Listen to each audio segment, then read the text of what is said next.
Hello students, आज हम करेंगे माय मदर एट 66 की पोइटिक डिवाइसेस। जब भी हम बोलते हैं कि पोइटिक डिवाइसेस, लिटरेरी डिवाइसेस या फिगर्स ऑफ स्पीच, तो आपको ये ध्यान रखना है कि ये तीनों चीज़ें एक ही होती हैं और इनमें कोई डिफरेंस नहीं है। Poem my mother at 66, you will find plenty of explanation videos on YouTube about this poem, but only poetic devices हम एग्जामिनेशन पॉइंट ऑफ व्यू से इसकी पिकअप करेंगे आज, और एक आइडिया हो जाएगा आपको कि किस तरीके से आपने माय मदर एट 66 में पोइटिक डिवाइसेस आपने किसी भी पोएम में, not just my mother at 66 में, किस तरह से आपने पोइटिक डिवाइसेस फाइंड आउट करनी है। सबसे पहले इस पोएम का टाइटल देखते हैं, माय मदर एट 66। जब हम टाइटल की बात करते हैं, जब हम किसी भी पोएम की बात करते हैं, तो टाइटल फॉरमोस्ट इंपॉर्टेंट होता है। आपको ये चेक करना होता है कि कहीं टाइटल में ही तो कोई डिवाइस नहीं है। सॉरी, यहाँ पे देखिए my mother at 66, M and S दोनों का रेपिटेशन हो रहा है यहाँ पे।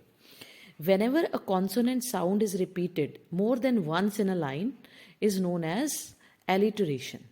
यहाँ पे कौन सी डिवाइस हमने यूज की है या यूज हुई है यहाँ पे, that is alliteration, because M और एम 2 बार रिपीट हुआ और एस भी 2 बार रिपीट हुआ, दोनों ही कॉन्सोनेंट साउंड्स हैं, इसलिए यहाँ पे एलिटरेशन का यूज हुआ है। ये आपको ध्यान रखना है कि एलिटरेशन डिवाइस सिर्फ कॉन्सोनेंट साउंड के रेपिटेशन पे आपको यूज करनी है, आपने वोवल साउंड के रेपिटेशन को एलिटरेशन नहीं बोलते। आगे चलते हैं पोएम की तरफ। पोएम में जब हम पोएम को रीड करते हैं, driving from my parents home to Cochin last Friday morning, I saw my mother beside me, doze, open mouth, her face ashen like that of a corpse. जैसे ही वर्ड like आया, आपको hint होना चाहिए कि ये कुछ यहाँ पे कोई ना कोई डिवाइस हो सकती है। कैसे? Because wherever there is a comparison between two unlike objects, using the word like and as, there is simile, poetic device simile is used here. यहाँ पे her face ashen like that of a corpse, mother के face को कमला दास ने dead body के साथ compare किया है, because जिस तरह से मरने के बाद एक इंसान के फेस का कलर पीला पड़ जाता है, वैसे ही वो कह रही है कि मेरी मदर का जो फेस है वो येलोइश कलर प्रिडिक्ट करता है, दिखाता है। That is why simile is here. जहाँ पे भी लाइक वर्ड या एज वर्ड यूज करके कंपैरिजन होती है, वहाँ पे सिबली होती है। नेक्स्ट लाइन पे हम आ जाएं, realized with pain that she was as old as she looked. अब यहाँ पे as old as she looked, अब आप कहोगे मैम यहाँ तो एज आ गया, फिर अगेन यानी कि सिमली आ गई हमारे पास। आपको बच्चे ये देखना है, नो डाउट यहाँ पे 2 बार एज आया है, लेकिन आपने क्या देखना है, आपने देखना है कि या यहाँ पे कोई कंपैरिजन है, क्या किसी भी चीज़ के साथ कंपैरिजन किया गया है। यहाँ पे 2 बार एज आने का मतलब ये नहीं कि यहाँ पे सिमली है, या लाइक आ जाए कहीं पे तो ऐसा नहीं कि सिमली है। आपने उस लाइन को ध्यान से पढ़ना है, that she was as old as she looked.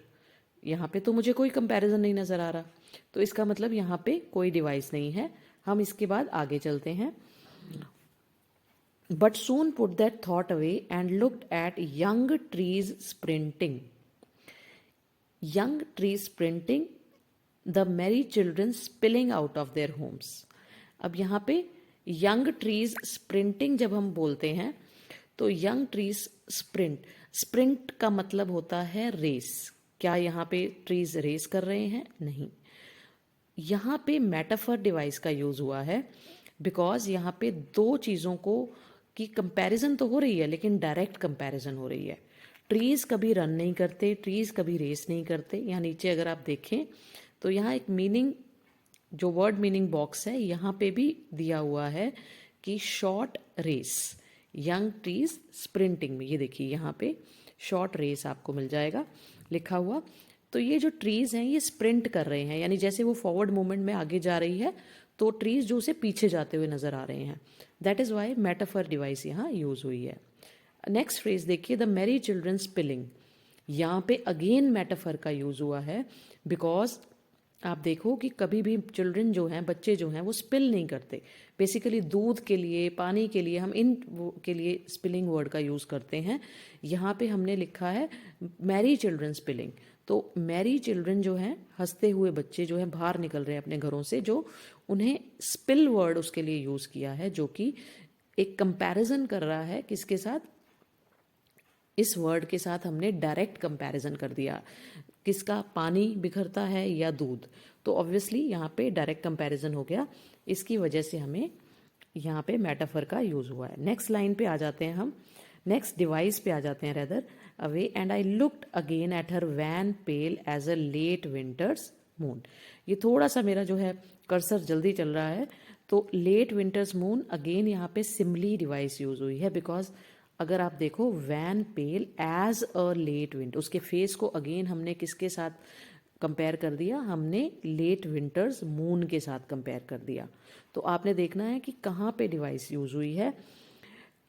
Familiar ache, my childhood's fear, but all I said was see you soon, Amma, and all I did was smile, smile and smile. यहाँ पे see you soon, Amma, एक तो आपका again C you soon, दोबारा से यहाँ पे क्या आ रहा है, एलिट्रेशन आ रहा है। क्यों एलिट्रेशन आ रहा है, बिकॉज सी यू सून, दो बार ये एस रिपीट हो रहा है यहाँ पे, और ये आपको ध्यान, अब आप कहोगे कि मैम यहाँ पे तो यू बीच में आ गया, तो इट्स ओके, आपका एक ही लाइन में तो रिपीट हो रहा है ना। तो यहाँ पे आपने ये ध्यान रखना है कि अगर एक आधा वर्ड बीच में आ जाता है लेकिन वर्ड्स क्लोज बाय हैं तो आप लिख सकते हो इसको। अब यहाँ पे एक ऐसे पर्सन को एड्रेस किया जा रहा है, अम्मा। अम्मा को पूरी हमने पोयम में उसकी मदर को बात करते हुए नहीं सुना, तो ये जो है साइलेंट लिसनर है, इसलिए यहाँ पे अपोस्ट्रॉफी डिवाइस यूज हुई है, इसे हम बोलते हैं अपोस्ट्रॉफी। और अगली लाइन में देखिए, ऑल आई डिड वो स्माइल, स्माइल एंड स्माइल। तो यहाँ पे 3 बार स्माइल वर्ड का उसने यूज किया है। अब आप कहोगे मैम अगेन एलिट्रेशन आ गया, जी हाँ एलिट्रेशन तो है ही, लेकिन यहाँ पूरा वर्ड रिपीट हो रहा है, तो इसलिए इसे हम रेपिटेशन बोलेंगे एलिट्रेशन से पहले। क्यों, क्योंकि पूरा वर्ड स्माइल रिपीट हो रहा है, सिर्फ अल्फाबेट रिपीट नहीं हो रहा है। जहाँ पे भी रेपिटेशन डिवाइस होगी वहाँ पे एलिट्रेशन ऑटोमेटिकली आ जाएगी। तो एक बार फिर देखिए, all I did was smile, smile and smile, 3 bar word smile जो रिपीट हुआ है, इसलिए हम यहाँ पे क्या लिख रहे हैं, रेपिटेशन का यूज हम कर रहे हैं यहाँ पे। यहाँ पे डिवाइसेस को फाइंड आउट करना पोएम में is not very tough nor very easy, तो आपको बहुत ध्यान से देखना है कि कौन कौन सी डिवाइसेस यूज हुई हैं। ठीक है, आई होप आपको क्लियर हो गया होगा ये वीडियो के थ्रू। आगे भी अगर आप चाहते हैं कि ऐसी वीडियोस आपके सामने आएँ और हर पोएम की और हर चैप्टर में हम जो मेन पॉइंट्स हैं वो डिस्कस करें, तो चैनल को लाइक और सब्सक्राइब कर लीजिए, और इस वीडियो पे एक लाइक तो ज़रूर कर देना, ताकि मुझे पता चल जाए कि आपको समझ आ गया। Thank you so much students.